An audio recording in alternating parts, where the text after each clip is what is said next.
इस लेक्चर में हम जिस टॉपिक को डिस्कस करेंगे वो टॉपिक है images formed by thin lenses. अब यहाँ पर हम लेंसेज को तो डिस्कस करेंगे ही, लेकिन हम स्पेशली जो थिन लेंसेज हैं हम उसको डिस्कस करेंगे। लेंसेज जो हैं वो बेसिकली दो रिफ्रैक्टिव सरफेसेस का कम्बिनेशन होता है। रिफ्रैक्टिंग जो सरफेसेस होती हैं उनका कम्बिनेशन होता है।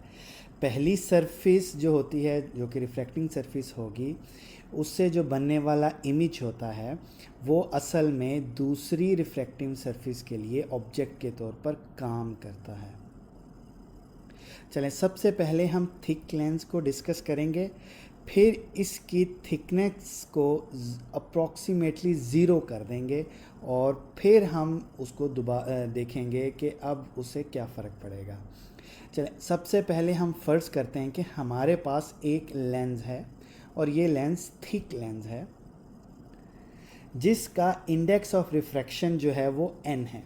अब आपको यहाँ सामने डायग्राम में नज़र आ रहा होगा, हमारे पास ये एक लेंस है, ये देखें रेड्स, तो ये थिक लेंस है। अब इस लेंस की जो थिकनेस है वो t है आपके पास, यहाँ पर वो स्मॉल t जो है वो इसकी थिकनेस है। अब ये जो लेंस है, हमने स्टार्ट में कहा था कि लेंस जो होता है दो रिफ्रैक्टिंग सरफेसेस का कम्बिनेशन होता है, तो इसकी दो रिफ्रैक्टिंग सरफेसेस हैं, एक सरफेस ये वाली है और एक सरफेस ये वाली है। अब इस सरफेस को आप R1 कह दें, इस सरफेस का जो रेडियस ऑफ कर्वेचर है वो R1 है, जो सेकंड सरफेस है उसका जो रेडियस ऑफ कर्वेचर है वो R2 है। अब ये सरफेस 1 है, ये सरफेस 2 है, सरफेस 1 है, सरफेस 2 है, इसका रेडियस ऑफ कर्वेचर R1 है, इसका रेडियस ऑफ कर्वेचर R2 है। अब चूँकि इस लेंस की हमारे सामने दो स्फेरिकल सरफेसेस हैं जिसके रेडियाई बिलतरतीब R1 और R2 हैं, तो कोई भी ऑब्जेक्ट जो कि एक पॉइंट O के ऊपर मौजूद है, ठीक है, कोई भी ऐसा ऑब्जेक्ट जो कि पॉइंट O के ऊपर मौजूद है वो यहाँ पर एक्ट करेगा as a object for surface 1। ये पॉइंट O के ऊपर हमारे पास जो ऑब्जेक्ट है ये सरफेस 1 के लिए एज ए ऑब्जेक्ट वर्क करेगा और ये P1 डिस्टेंस के ऊपर है। अब ये सरफेस 1 है, इससे ये जो इसका डिस्टेंस है ये P1 डिस्टेंस के ऊपर है। चले, अब हम सरफेस 1 से बनने वाले इमेज को देखते हैं। अब ये जो इमेज है ये हमने लास्ट टाइम जो रिफ्रैक्टिंग सरफेसेस के लिए फार्मूला ड्राइव किया था, ये चूँकि एक रिफ्रैक्टिंग सरफेस है जिससे हमने बनने वाले इमेज को स्टडी करना है, तो ये इस फार्मूले को सेटिस्फाई करेगा। अब हम कहते हैं इससे जो बनने ऑब्जेक्ट जो है वो P1 डिस्टेंस पे है, इमेज जो है वो Q1 डिस्टेंस के ऊपर है। तो इसकी जो इक्वेशन है, अगर मैं इस इक्वेशन के अंदर ये वैल्यूज़ पुट करूँ, यानी P की जगह मैं P1 पुट कर दूँ, ये देखें, और Q की जगह मैं Q1 पुट कर दूँ, तो अब यहाँ पर N1 की जगह मैंने 1 ले लिया है। N1 की जगह 1 क्यों लिया है? क्योंकि ये एक लेंस है, इसके इर्द गिर्द एयर है, तो एयर का रिफ्रैक्टिव इंडेक्स 1 होता है। और N2 की जगह मैंने N ले लिया है। क्यों N लिया है? इसलिए N लिया है कि जो मेरा लेंस है उसका रिफ्रैक्टिव इंडेक्स N है, तो यही फार्मूला जो है उसकी ये फॉर्म बना। इसी तरह अब मैं सरफेस 2 के लिए देखता हूँ कि सरफेस 2 के लिए ये फार्मूला क्या बनेगा। सरफेस 2 के लिए अगर मैं देखूँगा तो जो सरफेस 2 के लिए ये जो इस फर्स्ट सरफेस से बनने वाला इमेज है वो सरफेस 2 के लिए एज ए ऑब्जेक्ट वर्क करेगा। तो उसका जो डिस्टेंस होगा, यानी पहली सरफेस से बनने वाले इमेज का जो डिस्टेंस होगा वो दूसरी सरफेस के लिए एज ए ऑब्जेक्ट है, तो वो हमारे पास P2 होगा। इसी फार्मूले में हम पुट करेंगे P की ऑब्जेक्ट डिस्टेंस P2 और इसी तरह इमेज डिस्टेंस Q2, तो उससे जो बनने वाला इमेज होगा वो Q2। अब की बार हम रिफ्रैक्टिव इंडेक्स जो है वो चेंज करेंगे, क्योंकि अब जो दूसरी सरफेस जब हम देखते हैं, अब इसमें लाइट जो है वो लेंस के अंदर से लेंस से बाहर जा रही है, यानी अब हमारे पास जो n1 होगा वो स्मॉल n होगा, और n2 जो होगा वो एयर में चूँकि जा रही है तो उसका रिफ्रैक्टिव इंडेक्स 1 होगा। तो ये हमारे पास n/p2+1 ओवर q2 आ जाएगी, और बाकी ये इक्वेशन एज इट इज़ यही रहेगी। तो ये तो हमने देखा कि हाँ, हमारे पास एक लेंस था, उससे बनने वाले दोनों सरफेसेस से बनने वाले इमेजेस और उनकी इक्वेशन को हमने स्टडी किया। चलें, अब ये हमारे पास इक्वेशन 1 थी जो कि सरफेस 1 से बन रही है, ये हमारे पास इक्वेशन 2 है जो कि सरफेस 2 से बन रही है। तो अब यहाँ पर हम फ़र्ज़ करते हैं कि सरफेस 1 से बनने वाला इमेज जो है वो हमारे पास वर्चुअल है। अगर हमारे पास सरफेस 1 से बनने वाला इमेज वर्चुअल होगा तो हमारे पास जो होगा वो Q1 जो है वो माइनस में आएगा। तो हमारे पास जो P2 आएगा, P2 जो होगा वो हमारे पास क्या आएगा, वो आएगा -Q1 प्लस P के। ठीक है, अब देखें ये वर्चुअल इमेज बना हुआ है एक जो कि सरफेस 1 से है, ये P2 है, ये किसके इक्वल है, Q1 प्लस P। अब Q1 तो हमारे पास नेगेटिव है तो ये नेगेटिव आ गया, तो हमारे पास P2 क्या आ गया, -Q1 प्लस T। चलें, अब हम देखते हैं कि अगर हमारा बनने वाला इमेज जो है वो रियल है, वर्चुअल नहीं है, रियल है, जैसे कि ये इस फिगर में बना हुआ है, ये रियल इमेज बना हुआ है। अब ये इमेज जो है इस लेंस के लिए as a object, second surface के लिए सॉरी, ये एज ए ऑब्जेक्ट वर्क करेगा। तो अब हमारे पास जो P2 आएगा वो क्या होगा, अब की बार जो हमारे पास चूँकि बनने वाला इमेज वो है रियल है, अब इसी इक्वेशन को हम सरफेस 2 पर अगर अप्लाई करते हैं तो अब की बार जो हमारे पास P2 की वैल्यू आएगी वो अगेन P2 की वैल्यू जो है वो अगेन P2 अब की बार भी -Q प्लस T के इक्वल आएगा, क्योंकि अब की बार जो अगर आप देखें, अगर ये ऑब्जेक्ट है इस सरफेस 2 के लिए तो ये ऑब्जेक्ट इस सरफेस की बैक साइड पे पड़ा हुआ है। अगर ऑब्जेक्ट सरफेस की बैक साइड पे पड़ा हो तो हम इस P2 को क्या लेंगे, नेगेटिव लेंगे।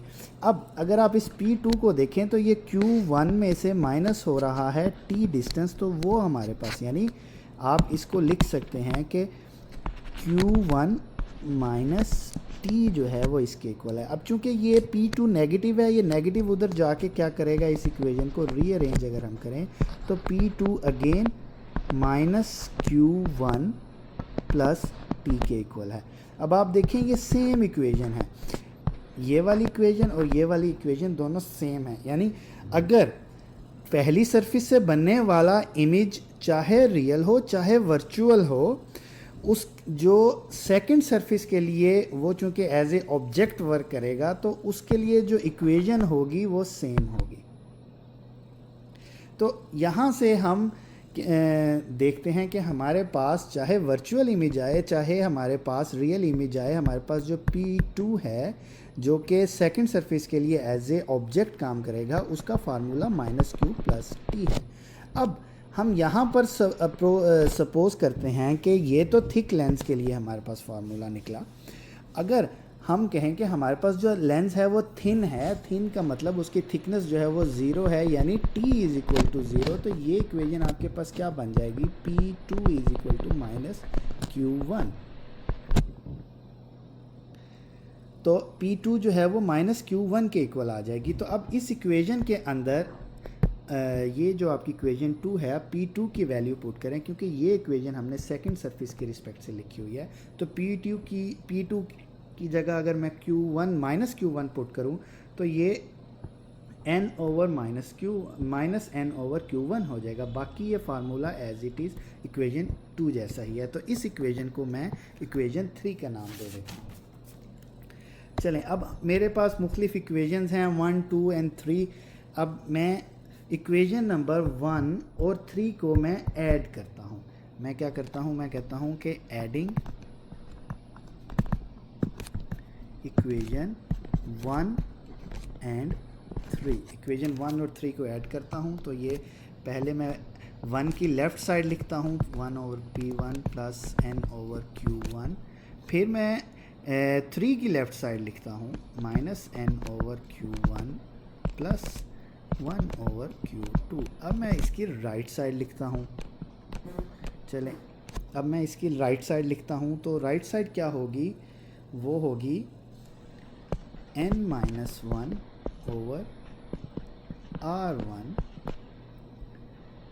Plus 1 - n/r2। चलें, अब ये इससे कट जाएगा। अब ये हमारे पास इक्वेशन क्या आ गई, 1/p1 plus 1/q2 is equal to n-1/r1। अब ये देखिए, ये 1 माइनस n है। मैं अगर इसमें से माइनस कॉमन ले लूँ तो ये n-1 हो जाएगा, और ये माइनस जो कॉमन लिया है वो इसको नेगेटिव कर देगा, तो यहाँ पे माइनस आएगा और ये भी n-1 होके r2 हो गया।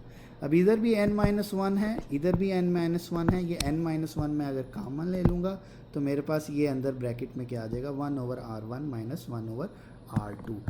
अब हमारे पास ये एक फाइनल रिलेशन आ गया। इस रिलेशन को हम लेंस मेकर्स रिलेशन कहते हैं। चलें, अब हम फ़र्ज़ करते हैं कि हमारे पास एक लेंस है। लेंस की ये प्रॉपर्टी होती है कि वो लाइट को कन्वर्ज करता है और डाइवर्ज भी कर सकता है। अब हमने जो ये टिपिकल केस लेंस का कंसीडर किया हुआ है, ये जो लेंस है ये उस लाइट को कन्वर्ज करेगा। तो अगर हमारे पास ये फ़र्ज़ करें अगर लेंस है और बहुत दूर ऑब्जेक्ट से लाइट रेज आ रही हैं, तो वो इस लेंस के ऊपर ऑलमोस्ट पैरेलल पड़ेंगी।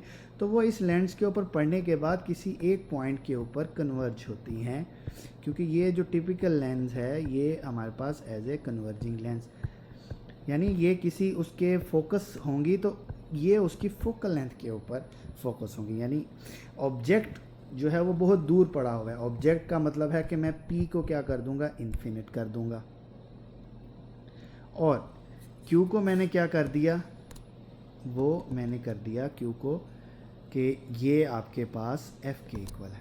चलें, इससे पहले अब चूंकि हमने इस लेंस को थिन कर दिया है तो मैं P1 और Q2, अगर आप P1 देखें ये ऑब्जेक्ट का डिस्टेंस है सरफेस 1 से, और Q2 जो है वो इमेज का डिस्टेंस है सरफेस 2 से।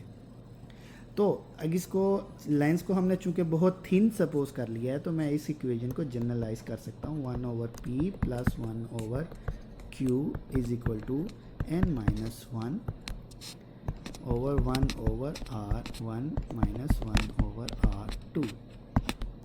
तो ये इक्वेशन आ गई। अब यहाँ पर आप जो है P की जगह इन्फिनिटी और Q की जगह F को आप पुट करें।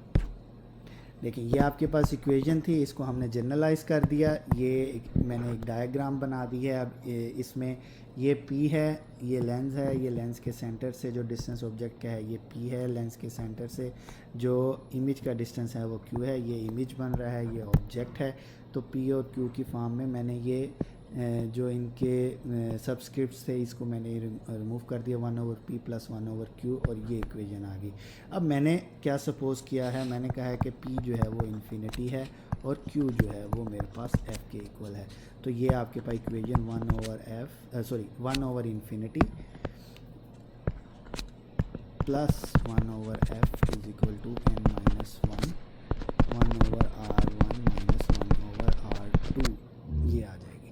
अब ये 1/इंफिनिटी जो है वो 0 के इक्वल होता है, तो ये ख़त्म हो जाएगा। तो ये 1/f जो है वो इसके इक्वल आ गया। ये आपके पास एक रिलेशन आ गया।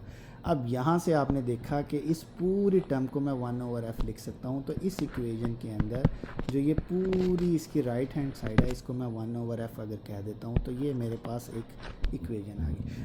अब अगर आप इस इक्वेशन को देखते हैं तो ये मिरर इक्वेशन से बहुत रिजेंबल करती है, यानी कि सेम है, ये सेम मिरर इक्वेशन जैसी है। तो इसका मतलब है कि जो थिन लेंस की इक्वेशन होगी वो भी 1/p plus 1/q is equal to 1/f होगी।